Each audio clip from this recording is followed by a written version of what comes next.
very good evening. You're watching India Ahead with me, Aditya Narayanan. Our top story today comes from the state of Karnataka, where the state government has now adopted the RSS founder Keshav Baliram Hedgewar's speech as one of the lessons in class 10 Kannada language. Now, this is going to be applicable for the academic year 2022 to 2023. Now, this decision of the Karnataka government has also come under severe criticism coming in from several ranks who are now questioning whether the state government of Karnataka is now politicizing even a non-political or an apolitical field like academics. The text of the speech of Hedgewar was actually recommended to be included in the syllabus by the textbook revision committee headed by writer Rohit Chakra Tirtha, who has said and who has defended this entire move by saying that the decision to include Hedgewar's speech was because he was a writer and not because he was the founder of RSS. And let me open this up to our panelists who are joining me this evening. We have T.S. Chandrasekhar, spokesperson of the Bharatiya Janata Party State Unit of Karnataka,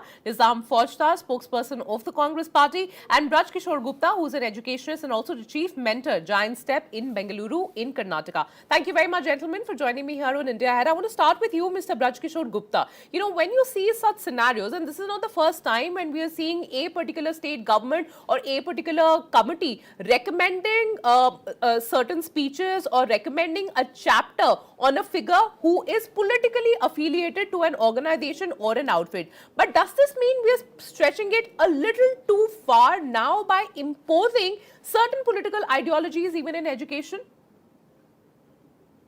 Thank you. First of all, we must understand that curriculum is something which is very dynamic in nature.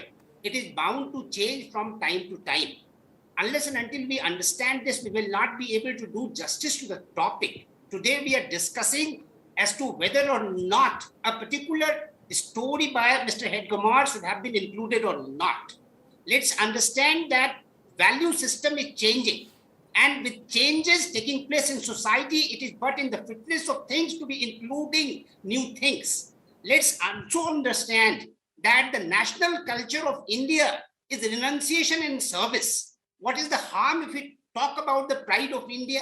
Why do we have a particular chapter in a book so as to inculcate certain value system among the learners? And that is absolutely fine.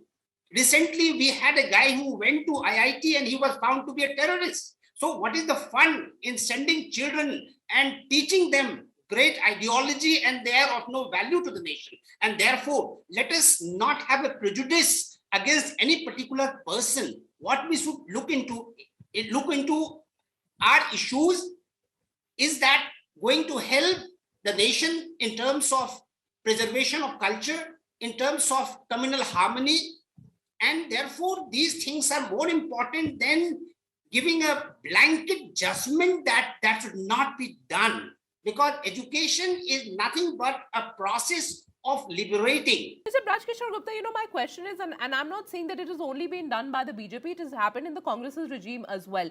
Aren't we in a scenario where this situation is only escalating, where we are literally pushing a particular thought process to the students via textbooks? Let me agree with you. Having done that, I must tell you we are giving too much importance to the topic. The reason being, one chapter is one chapter. Let's understand education today is not only about having role models. Today is the time when we teach people to become role models themselves. So let us not waste time thinking about a particular chapter, point one.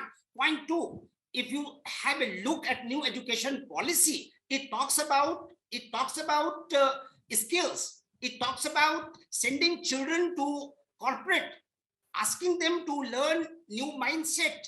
And therefore, gone are the days when we could think of having a role model. Now, one Dr. Kalam will not be enough. One Vivekananda will not be enough. One Mahatma Gandhi will not be enough. How will children be inspired to become a role model when they are motivated to think beyond the role models? And therefore, I do not give too much importance either for or against a particular particular Okay, chapter. that's a in very fair book. stand that you have taken. But again, the big question that we're asking here, why politicize education and academics, which should be kept as apolitical as possible? Are we at a scenario where we are thrusting a particular ideology on innocent students whose mind probably are much fresher at that age group of 14 to 16 to form an ideology and to form an perspective? We will have to leave it at that. Mr. T.S. Chandrasekhar, Mr. Nizam Faujdar, and Mr. Braj Kishore Gupta. Appreciate all of you joining us here on India. Thank you very much.